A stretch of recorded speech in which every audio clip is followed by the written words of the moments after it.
Hello, Two Brain World. I am Jay Cohen, owner of Locomotion Fitness in Charleston, South Carolina.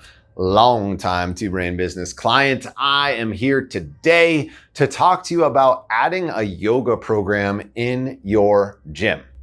Before I do that, don't forget, hit that notifications bell, like, subscribe, comment, all that good stuff so that we can interact, help you, and that you don't miss any of the amazing stuff that we put out. Let me tell you a little bit about my gym.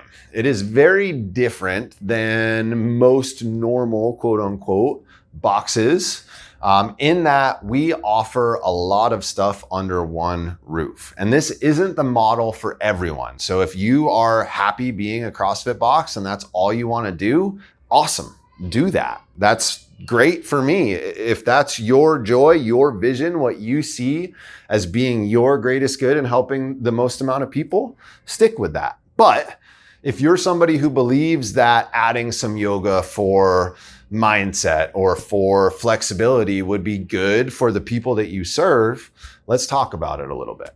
And what I have at my gym is 4 main programs. And those are CrossFit classes, boot camp classes, yoga classes, and I also have spin classes here. In addition to that, we do a ton of one-on-one stuff, of course, small group, specialty. I've got a registered dietitian on staff. So I've been able to add these programs relatively successfully, not without a lot of failure along the way. And my intent is to help save you some time so that you don't make the same mistakes that I made. Because I tried to get a yoga program going, not once, not twice, but 3 times in the past and did not get it to stick.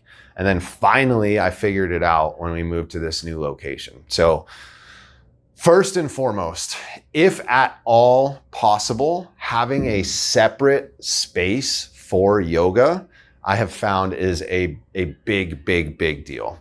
So I'm fortunate enough in my gym that I've got a 1,500 square foot room that's got hardwood floor, mirrors, heating and air conditioning. I call it the fancy fitness room. And that's where we do yoga classes and spin classes. And making people feel like there's a dedicated space for yoga that feels clean, that has good energy, really makes a difference on getting people to buy in. So it's not a deal breaker, but if that is an option for you, I can't tell you how helpful that was for us. Next up is schedule. So adding 1, 2, even 3 yoga classes over the course of a week just wasn't enough. It wasn't enough to get it to take hold.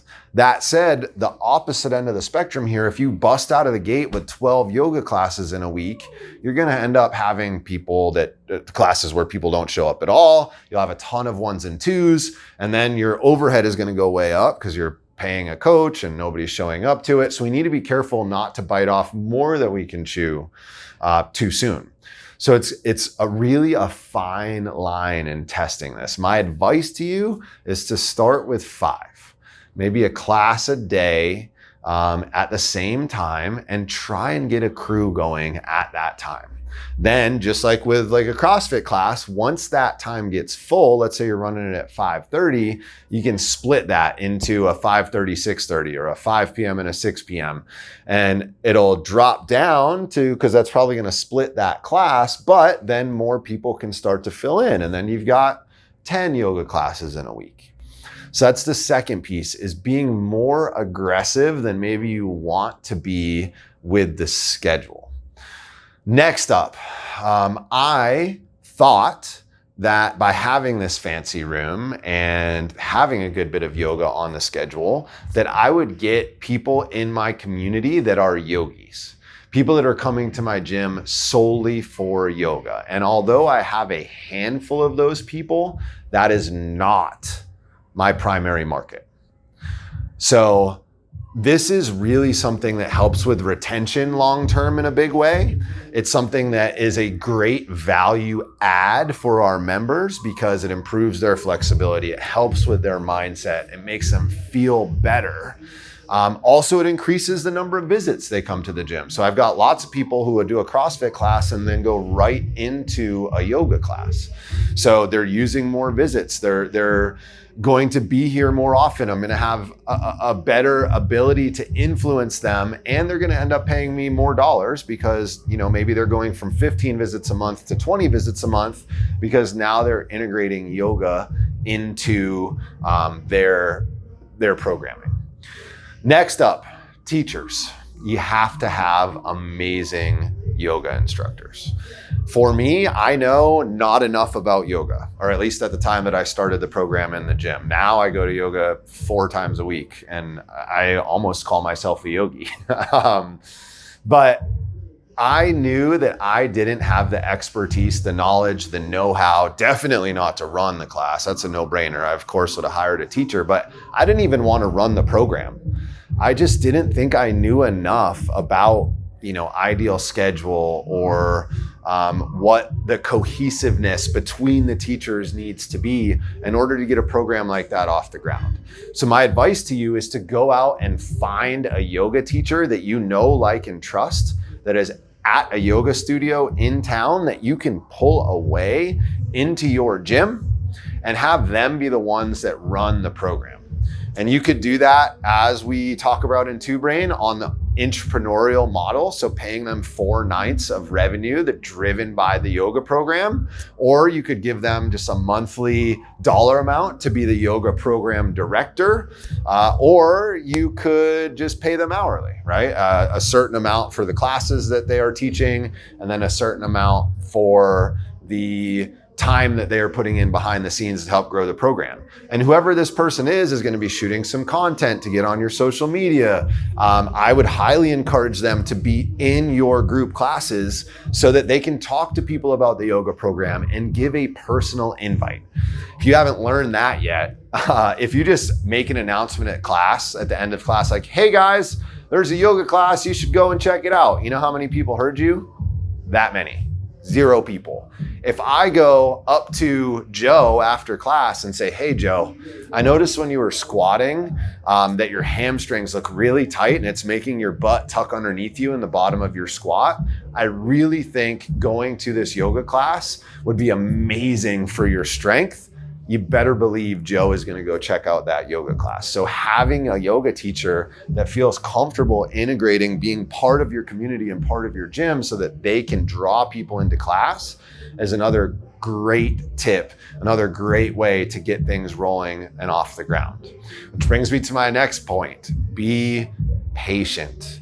With any of these new offerings, especially something this far. If you've got a CrossFit gym and you're trying to get people to come to yoga, those mentalities a lot of times don't align. And sometimes it takes a little bit of time to gradually steer that ship to make people realize the value. And then once a small group of people in the gym start to see progress, like I guarantee when Joe's friend Sam comes back and hits a back squat PR because he went and did yoga, Joe's running to that yoga class. And so it takes time to get the ball rolling here. So make sure you don't try this for a month or even 2 months, maybe even not 3 months. Like I'd give it a solid 3 to 6 month effort to run this test and see if you can get this thing off of the ground. As far as pay for your coaches goes, I really want you to think about ways that you can incentivize your non-yoga teachers, is what I'm talking about here, to get your coaches to drive people into that yoga program.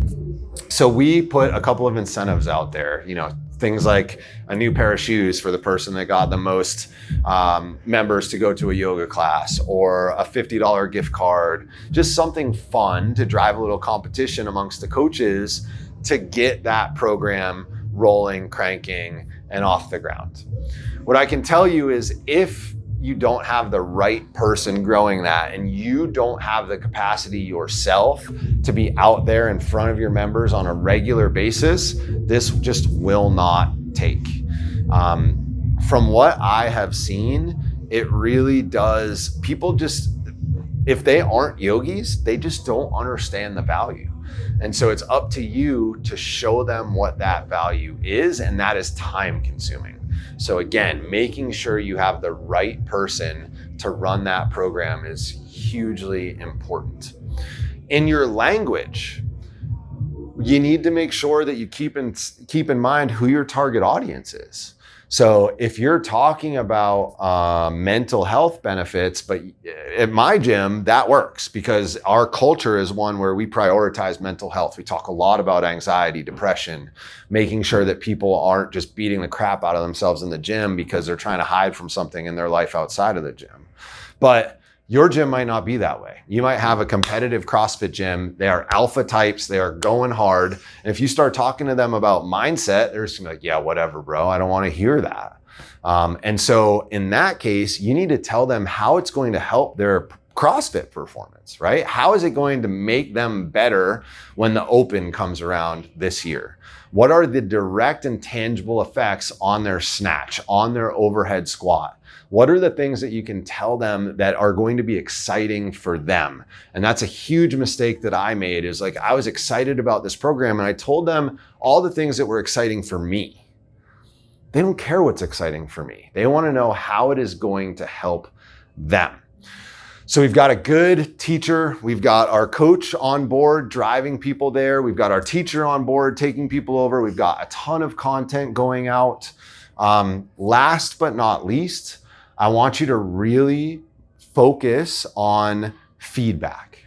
So how could we make this better? And don't put out surveys. This is one-on-one conversations. How could we make this better? What type of yoga would you want to see? Was it too slow? Is it too fast? So that you can make adjustments based on what your community needs. Because again, this isn't pulling in outside people, at least for me, at least very few. We get the occasional drop in, and I have maybe a handful of people that come here for yoga only, but this is really serving our membership. And that allows me to be very prescriptive in what our offerings are. So I can, when somebody comes in for an athlete check-in with me, I can say, okay, X, Y, and Z is what's happening, and I want you to improve your flexibility. So now you're gonna come to 2 CrossFit classes and 1 yoga class each week. And that's the benefit of having this yoga program underneath your roof, not drawing in people from the outside. So I hope that was helpful. If you have any questions on how to get a yoga program rolling in your gym, or any questions on the mistakes, the myriad of mistakes that I made in the past before we were able to get our program going, just leave it in the comments and we will make sure we chat about it. All right, guys, I am Jay Cohen here with Two Brain Business. Don't forget, hit that notifications bell, like, comment, subscribe to our channel. We want to help you. We don't want you to miss anything. And I want to see you succeed. All right, guys, see you soon.